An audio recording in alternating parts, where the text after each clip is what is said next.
अच्छा, इसमें ये भी नहीं हो सकता कि आप देखें ना, यहाँ पे ये सिनेरियो है कि मार्केट का वॉल्यूम इतना बड़ा होता है डीएचए का, जिस तरह आप ट्रस्ट लेवल की बात कर रहे हैं कि वो चीज़ बेचना चाहे तो उसकी कई दफ़ा लिटिगेशन हम देखते हैं ना कि 7 का लेट्स फॉर एक प्लॉट है, बाकी जो लोग हैं वो 7 साल से बना रहे हैं घर, 5 प्लॉटों वाले लोग हैं, उनकी अभी ऑन ग्राउंड वहाँ पे पहली चल रही है, प्लॉट नंबर मिल गया है, लेकिन वो ट्रस्ट लेवल एक ऐसा है कि वहाँ पे पोजीशन ना होने के बावजूद उसकी प्रॉपर्टी बिक जाती है। क्या होगा, 5-10 लाख नीचे बिक जाएगी। लेकिन प्राइवेट सेक्टर में ये चीज़ नहीं है। प्राइवेट सेक्टर में तो 2 साल बाद अगर कोई इशू हो जाए इस तरह का तो लाला शुरू हो जाती है। नहीं इमरान साहब, मैं ये समझता हूँ कि हाँ, मार्केट के अंदर अच्छी रिप्यूट वाले डेवलपर भी मौजूद हैं। हम ये बिल्कुल ही नहीं कह सकते कि यार प्राइवेट सेक्टर के अंदर ऐसा नहीं है। काफ़ी अच्छी रिप्यूट वाले डेवलपर भी मौजूद हैं जिन्होंने डिलीवर किया है और कर भी रहे हैं।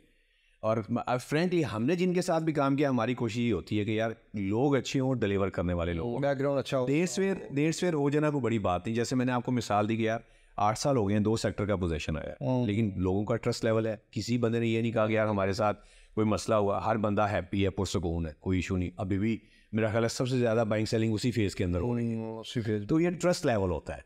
तो ये चीज़ें होती हैं कि आपको जब आप किसी प्राइवेट सेक्टर के अंदर जाते हैं, स्पेशली ये मेरा मैसेज है उन लोगों के लिए जिनके पास बड़े लिमिटेड से पैसे होते हैं, उनको ये चाहिए डीलर को एक हद तक ही ट्रस्ट करें। डीलर को एक हद तक ट्रस्ट करें, आप अपना होमवर्क पूरा करें।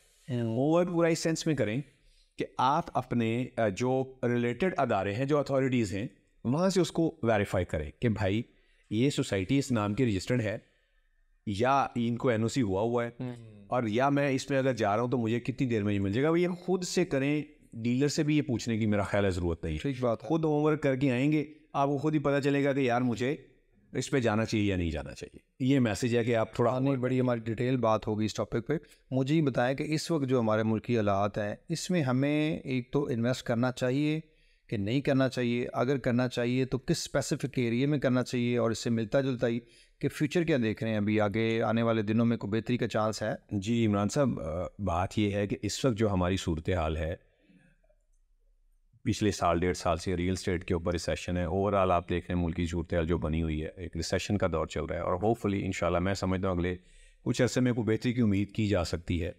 चीज़ें इंशाल्लाह बेहतर हो जाएंगी। कुछ स्टेबिलिटी देखने में आ रही है, पॉलिटिकल इंस्टेबिलिटी जो है वो होपफुली कि वो स्टेबल हो जाएगी।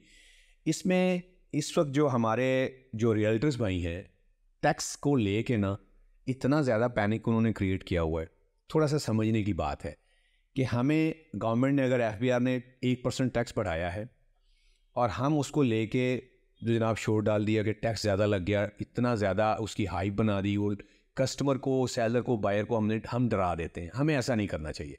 देखें, प्रॉपर्टीज़ अगर आपका ये टैक्स आप यकीन माने 1% कम हो जाता ना, तो ये आपकी जो प्रॉपर्टी के अंदर 2 से 3 मिलियन का जंप फौरी आ जाना था। फौरी 2 से 3 मिलियन का जंप। अब ये बात समझने की है, टेक्निकल बात है कि आप अगर प्रॉपर्टी बाय करते हैं इसी हालात के अंदर, क्योंकि लोगों के ज़हन में एक इम्पैक्ट था कि जनाब टैक्स लगे हुए तो रेट्स नीचे हैं, तो यार 20-20, 25-25 लाख, 15 लाख सस्ती आपको डील मिल रही है, तो 2-3 लाख रुपए टैक्स ही बढ़ा ना, तो आप तो फिर फ़ायदे में हैं। और प्लान ये करके लें कि आपने प्रॉपर्टी 2 से 3 साल होल्ड करनी है, तब आपको, क्योंकि मार्केट ही ऐसी चल रही है, आप अगर इसको लेके होल्ड करते हैं तो आपको फ़ायदा होगा अल्टीमेटली कि आपने इस चीज़ को, ये मैं समझता हूँ कि ये बायर की फेवर में है। नहीं, लेकिन मनवर साहब जो मशवरा आप दे रहे हैं, तो इसका मतलब आप ये चाह रहे हैं कि रियल एस्टेट मार्केट जो है ना वो स्क्वीज़ होके जो है ना वो 1/4 जो रह जाए और 3/4 उड़ जाए उसमें। नहीं, ऐसे काम नहीं होगा। नहीं, मैं आपको बताने लगा हूँ उसकी अगली बात में। आप ट्रांजेक्शन देख रहे हैं ना, ट्रांजेक्शन रेशो तो फिर ना होने के बराबर रह जाएगा। यार मैं आपको बताता हूँ, नहीं, मैं तो जो मैं बात करूँ, मैं तो ये इनकरेज कर रहा हूँ बायर को कि यार वो बाय करें।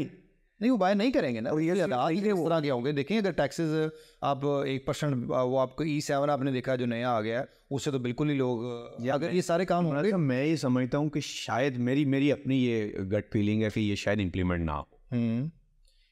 वो क्यों ना हो, ये शायद अब मैं आपको शायद ऑन कहने का मकसद ये है कि वो स्क्वीज कर रहे हैं ना, लोगों को टाइट कर रही है गवर्नमेंट कि आप रियल एस्टेट में इन्वेस्ट ना करें। अच्छा, नॉर्मली बैकग्राउंड क्या मैं आपको बताऊँ, मेरा जो अपना मेरी फीलिंग है, ये सिर्फ फॉर द टाइम बीइंग है, ये मैं आपको बता रहा हूँ। आने वाले कुछ अरसे में कुछ एमनिस्टी भी जाएंगी, कुछ चीज़ें ऐसी आएंगी कि लोगों को ओब्लाइज किया जाएगा, लोगों को रिलैक्सेशन दी जाएगी, और आपका ओवरसीज़ रियल एस्टेट के अंदर इन्वॉल्व होगा तो आपकी बचत है। नहीं, इवन हमारे हॉक बेसिस पे कब तक हमारा मुल्क भी चलता रहेगा और हमारी इंडस्ट्री भी चलती रहेगी? यार देखिए, उम्मीद कर सकते हैं, और अच्छी ही एक पॉजिटिव जो है ना वो है कि अल्लाह करे कि इंशाल्लाह कुछ चीज़ें बेहतरी की तरफ चली जाए, स्टेबिलिटी नज़र आ रही है।